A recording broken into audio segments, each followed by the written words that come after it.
നമുക്ക് പഴയ ഒരു കാലത്തൊരു പലഹാരം ഉണ്ടാക്കിയ 4 മണി പലഹാരം പഴം നുള്ളിപ്പൊട്ടുന്ന ഇതാരെങ്കിലും കേട്ടിട്ടുണ്ടെങ്കിൽ ഒന്ന് കമൻറ്റ് ചെയ്യണേ. നല്ല ടേസ്റ്റാണ്, നല്ല സോഫ്റ്റാണ്. അപ്പം 4 ചെറുപഴം നമുക്ക് എടുക്കുന്നത്, പാളയംകുടം പഴം. ചെറുപഴം നല്ല ഇവിടെ എല്ലാവരും പറയുന്നത്. അപ്പം അതെടുക്കുക, നല്ല പഴുത്ത പഴമായിരിക്കണം. അതിന് ഇതുപോലെ നല്ല സ്പൂൺ വെച്ച് നന്നായിട്ട് ഉടയ്ക്കണം കേട്ടോ. മിക്സിയിലൊന്നും ഉടയ്ക്കാൻ പാടില്ല, കൈകൊണ്ട് തന്നെ ചെയ്യണം. പിന്നീട് അതിലേക്ക് 4 ടേബിൾ സ്പൂൺ തേങ്ങയും കൊണ്ട് ചേർക്കുക. നന്നായിട്ട് മിക്സ് ചെയ്തതിന് ശേഷം പുട്ടാണ് വേണ്ട, പുട്ടിൻ്റെ പൊടി. ആ പൊടി അല്പാൽപ്പമായിട്ട് ആവശ്യത്തിനനുസരിച്ച് നമുക്ക് ഇത് മിക്സ് ചെയ്യുക കേട്ടോ. പഞ്ചസാര ഒന്നും ചേർക്കരുത്, പഞ്ചസാരയൊക്കെ ചേർത്ത് അതിൻ്റെ ടേസ്റ്റേ മാറിപ്പോവും. പിന്നീട് നമുക്ക് നന്നായിട്ട് കുഴച്ചതിന് ശേഷം നമുക്ക് കൈ കൊണ്ട് നുള്ളിയെടുക്കാൻ പാകത്തിനുള്ള ലൂസ് വേണം, ഒത്തിരി ലൂസും ആവരുത്, കൈ കൊണ്ട് നുള്ളിയെടുക്കാൻ പാകണം. അതുപോലെ പുട്ടിൻ്റെ പൊടി കുഴച്ചെടുക്കണം. പിന്നീട് നമുക്ക് നല്ല തിളച്ച എണ്ണയിലേക്ക് നുള്ളി ഇട്ട് കൊടുക്കുക. നമുക്ക് ഏത് ഷേപ്പിൽ വേണമെങ്കിൽ ഇടാം, വലുതായിട്ടും വേണം ചെറുതായിട്ടും ഇടാം കേട്ടോ.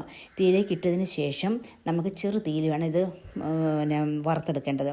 നല്ല ടേസ്റ്റാണ്. നിങ്ങളെല്ലാവരും ട്രൈ ചെയ്ത് നോക്കുക, ഫീഡ്ബാക്ക് അറിയിക്കുക. ഞങ്ങളുടെ വീഡിയോ കാണുന്നവർ ഞങ്ങൾ സബ്സ്ക്രൈബ് ചെയ്തിട്ടില്ലെങ്കിൽ ഞങ്ങൾ ഇന്ന് സബ്സ്ക്രൈബ് ചെയ്യണം, ലൈക്ക് ചെയ്യണം, ഷെയർ ചെയ്യണം കേട്ടോ. അടുത്ത വീഡിയോയിൽ കാണുന്നുണ്ടെങ്കിൽ ടാറ്റാ.